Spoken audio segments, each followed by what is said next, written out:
This happened about 5 years ago, when I was in my late teens and dating a guy that was a couple years older than me at the time. We had just moved into a studio in an apartment complex in a rural area about a month ago.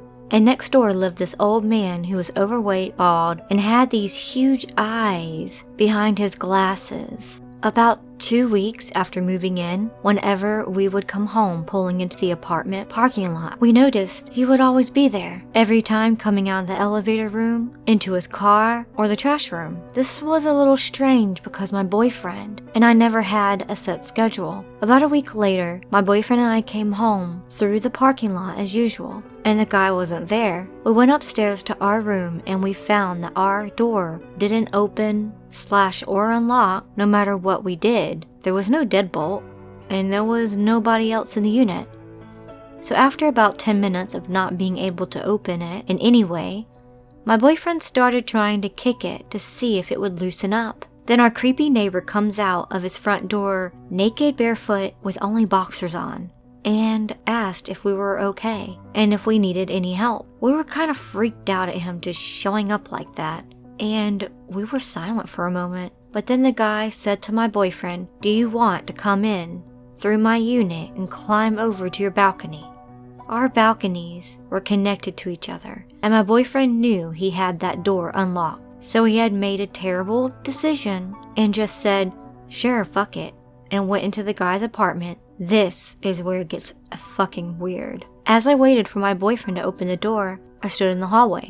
But the neighbor didn't even follow my boyfriend into the unit. He just stood there in front of his door staring at me, basically naked. I was terrified he was going to grab me or touch me, and when I moved away from him a bit, he mumbled something I couldn't decipher. But I caught a peek of his computer screen by his front door, and it was displaying porn. He wasn't even trying to hide it. He was holding his front door wide open as he stood there staring at me in silence. Being absolutely creeped out, I just froze. Seconds later, my boyfriend opened our door from the inside, and I just ran in. He then just showed me the lock on our front door had been broken, and the doorknob was completely demolished and falling off. None of our family has access to our unit, so we knew it had to be someone in the building. I never saw the neighbor again as I moved back to stay with my parents very shortly after this incident, and the guy and I are no longer together. But at the time, we both suspected that it had to be our neighbor. It was one of the weirdest, most terrifying experiences.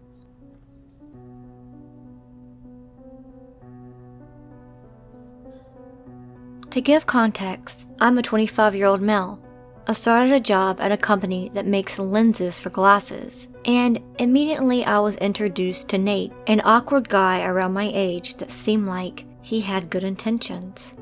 He was nice enough, but I figured that most people humored him when it came to talking to him. I was convinced that he was on the spectrum, in the realm of Asperger's. I've had friends in the past who have Asperger's, and I didn't really mind. Besides, we seemed to like the same things, including Dungeons and Dragons. My D&D group was small, and we wanted more people, and knowing that he was into D&D, I invited him to join. My now wife, then fiancé, immediately grew uncomfortable when he came into our home to make his character, and when it came to actually playing sessions, another girl at our table also expressed that she was uncomfortable.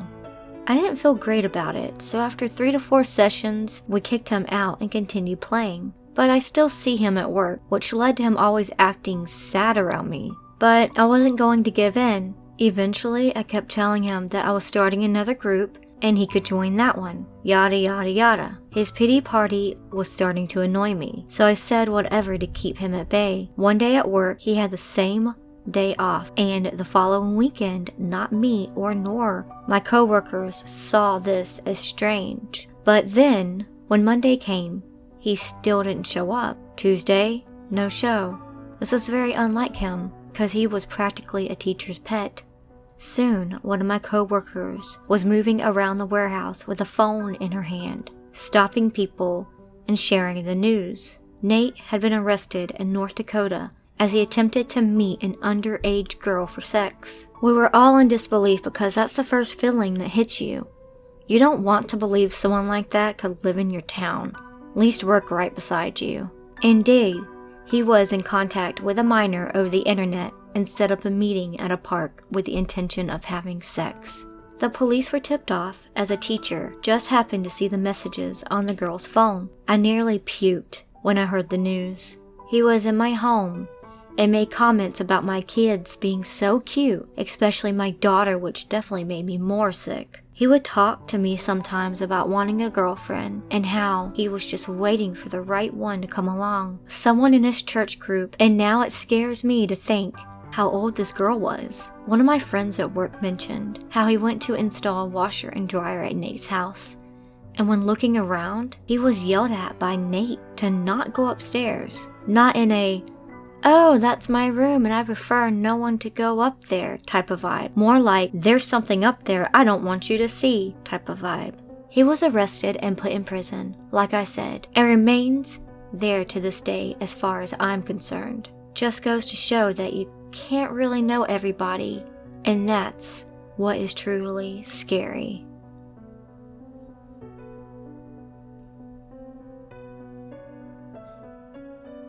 English is not my native language, but I wanted to share this story with you. I'm sorry for any mistakes I've made. The story I want to share with you happened a year ago, and I'm afraid it is going to be continued in the future. I am almost 21, and a year ago I've started my first year at college. I've met new people, some of them are nice, and some of them are just okay. But there's this one guy, Ben. At first I thought he was really shy and tries to make friends with everyone, so I didn't want to be rude. I was just trying to be nice to him. In the beginning it was normal. He was sitting next to me in class and was asking me about my plans for the future, etc. Just normal conversations. One day Ben sat next to me in class as always. I was busy talking with my friend, so I just said hi to him and continued the conversation. After the lecture, I was packing my things up when suddenly Ben put his hand on my leg and squeezed it. I was so surprised that I only looked at him and almost shouted, "What?" He just gave me a little creepy smile and left. I was thinking about the situation later that day and decided to treat this behavior as a joke. A day later, I was sitting with my friends and saw Ben looking at us from the stairs. I smiled and said hi. He didn't react, just turned around and left. Later that day, he came to see me and asked if I wanted to go out with him that evening. I didn't want to because he was strange and totally not my type. So I just told him, "Oh, I can't today. I have a lot of classes today until 6 p.m. He stared at me for a while and then said, "No, your evening classes have been canceled today." I was surprised that he knows that because we weren't in the same group, so he couldn't know when my classes for my group were canceled. So I told him just that I'm meeting my friends after classes, which was true. After all classes and lectures, I went to the shopping center and met my best friend. After some time, I received a message from Ben who just wrote, "I can see you." I started looking around, but neither or my friend saw him. Then he texted me again, and he started a really strange conversation. "Ben, I can also see your friend." Me.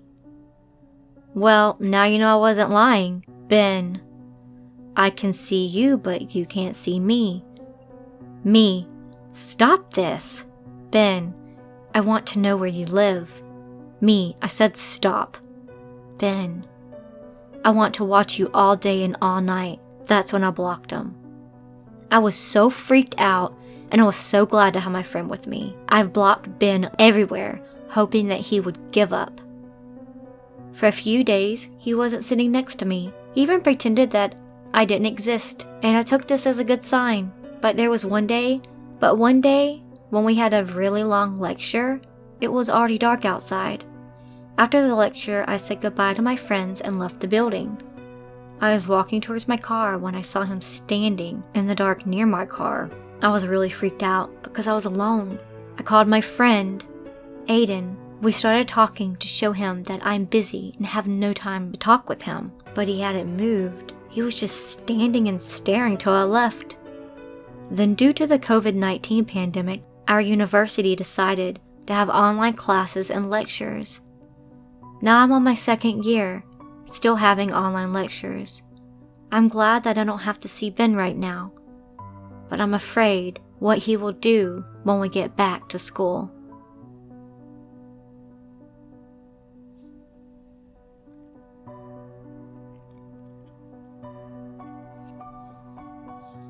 Hello, since this is my first cake day, I thought I'd have a rummage through my memories to try and find a creepy encounter to post on here. And even though this isn't very creepy in a frightening way, it still freaks me out till this day. So around 8 years ago, my friend booked an appointment for a psychic. I was 18 and my friend was 17 at the time.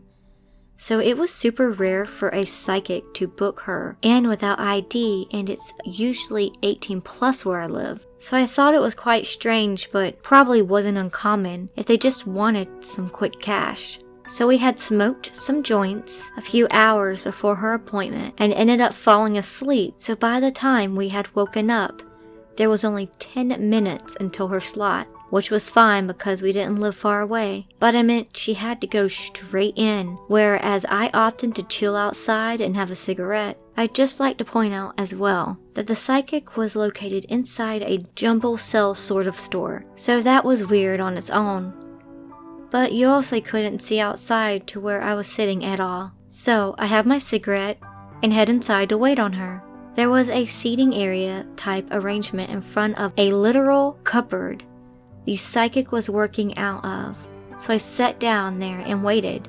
The next minute, a woman walks out and storms straight up to me. I noticed that she was transgender, pre-hormones, as she spoke to me and asked me to follow her, so I naturally thought there was something going on with my friend and trailed along behind her in the cupboard.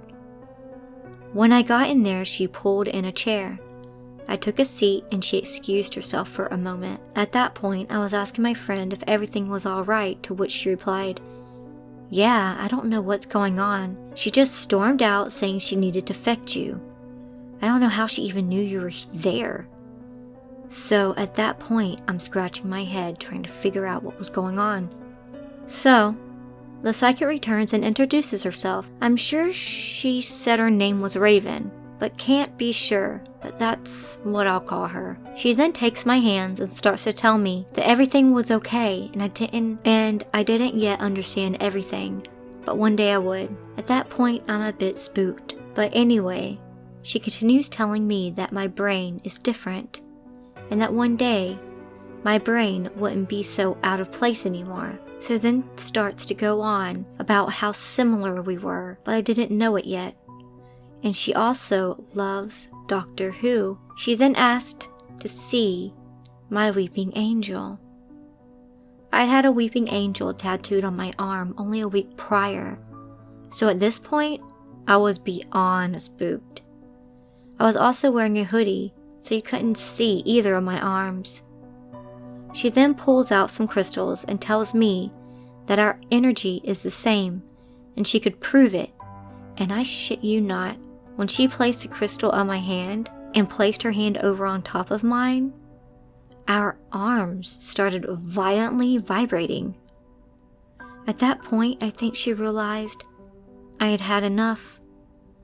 So she told my friend there was no charge as she didn't get a reading, and I asked her to go wait outside. As I was leaving, she hugged me and told me that one day I'd know what she was speaking about, and that she hopes I could come back and see her because she feels like she could guide me and help me understand how my brain works.